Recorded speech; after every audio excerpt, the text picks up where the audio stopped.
काय करते म्हणू? काय करते? हाय कर. हाय का? हाय.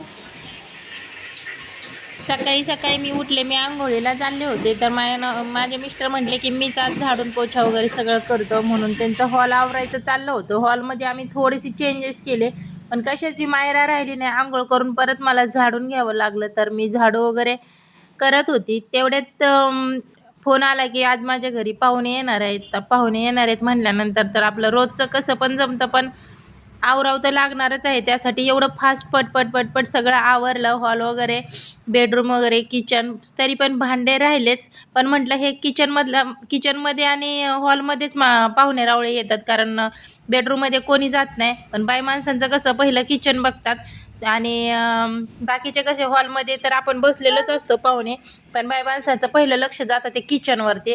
किचनवर किती राहाडा आहे, किचन कसं आहे, भांडे किती आहेत, किराणा आहे का नाही, आमका आहे का नाही, तमका आहे का नाही, लय पंचायती असतात बरं का. त्यासाठी म्हटलं की पहिलं आहे ते आपलं हॉल आवरून घ्यावा. हॉल आवरल्यानंतर मग आपण किचन आवरून घ्यावं. त्यासाठी मग पटपट आवरलं. पाहुणे येणार होते. मायराच्या बड्डेला पडदे काढले होते, तेव्हापासून पडदे लाव म्हणत होती बाबाला, पण बाबा काही पडदे लावत नव्हता. पण आज त्याच्या मनाने चाललं होतं पडदे वगैरे लावायचं. त्यासाठी मग मी मायराला घेऊन बसले. बघा हॉल मी किती छान असं सगळा क्लीन केलेला आहे, आणि ते आहे ते पडदे लावत होते. पडदे लावायचं काम आज न सांगता चाललं होतं. मायराला सर्दी झाली होती, म्हणून मग मी तिला वाफ देत होती. तर बेड मी अलीकडे घेतलं होतं, कारण त्याला बोर्ड जवळ आहे आणि मायरा इथं छान अशी बसून वाफ घेते. मायराला वाफ घ्यायला अजिबात म्हणजे सांगावं लागत नाही. तिला जरी फक्त मशीन लावून हातात जरी दिली ना, तरी सुद्धा ती वाफ घेते. तुम्ही पाहू शकता किती छान अशी घेते ती वाफ. अजिबात रडत वगैरे काही नाही. गप ग म्हणू, नुसती मधी मधी करते मायरा, अजिबात काय काम सुद्धा करून देत नाही. व्हिडिओ पण एडिटिंग करताना नुसतं मधी मधी मधी करते. का धर धर धर धर धर. जास्त झालं, बस झालं, बस झालं. राहू दे तुला, तुला राहू दे, राहू दे तुला. मायराची वाफ घेऊन झालं. म्हटलं आता नाश्त्याला काय करायचं, तर ते म्हटले की मी नाश्ता बाहेरूनच आणतो, तोपर्यंत तू मायराला सांभाळ. मायराला हॉलमध्ये गलीच्या हातरला होता, आणि त्याच्यावरती मायरा अगदी छान खेळते. म्हणजे तिला कसे असे धागे वगैरे काही खायची सवय आहे, त्यासाठी मी कंटिन्यू खाली काही ना काही हातरत राहते. मायरा छान खेळत होती खाली.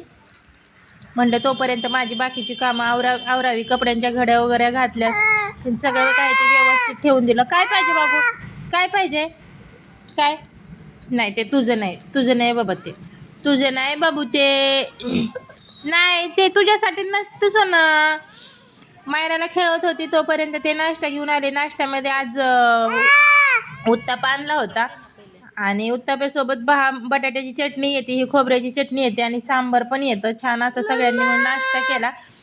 काय बाबू, हा असा आहे तो नाश्ता आहे. कारण एवढा जर नाश्ता हे फक्त आमच्या इथं 60 रुपयाला भेटतं. 3 उत्तप्पे येतात. 3 उत्तप्पे आहे ना, 2 उलते पालते होतात.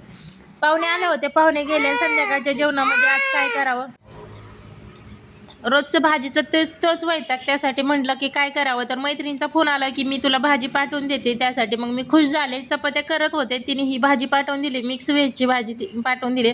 पाहुणे आले होते, पाहुण्यांनी हा प्रसाद आणला होता. हा प्रसाद कोण कोण ओळखतं तुम्ही कमेंट करून मला नक्की सांगा. हे आहेत ते सगळ्या प्रकारचे धान्य आहेत, आणि ते धान्य शिजवले जातात आणि देवीला पहिल्यांदा प्रसाद केला जातो. आणि त्यातला तो परड्यातला प्रसाद आहे, हा मला खूप आवडतो. त्याच्यात मी थोडंसं तेल टाकलं, तेल, मीठ, हळद आणि थोडीशी मिरची पावडर टाकून त्याला एकदम छान असं फ्राय केलं.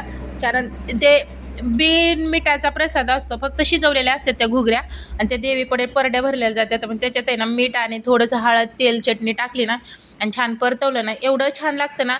मला लहानपणापासून खूप आवडतं, मी लहानपणापासून खूप खायचे. पण आता कसं इकडं आल्यापासून, जसं लग्न झाले तसं मी आता पहिल्यांदा 10-12 वर्षातून पहिल्यांदा खाऊ राहिले.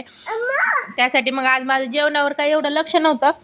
मी म्हटलं होतं की आज फक्त यांच्यापुरतं चपात्या कराव्या, आणि पण कसं 2-4 चपात्या मी जास्त केल्या होत्या की खायची तर मूड झाला तर म्हणून. त्यासाठी पण त्यांना हे मी दिलं, पण त्यांना काही आवडलं नाही, कारण त्यांना सवयच नाही. आता आपण कसं लहानपणापासून खात आलेलो आहे, हे सगळे नवीन धान्य आहेत. आणि ती माझ्या मैत्रिणीने जी मिक्स भाजी दिली होती व्हेज, ती पण गरम केली त्याच कढईमध्ये, तुम्ही पाहू शकता. लापशी आणली होती पाहुण्यांनी, ती लापशी चपाती भाजी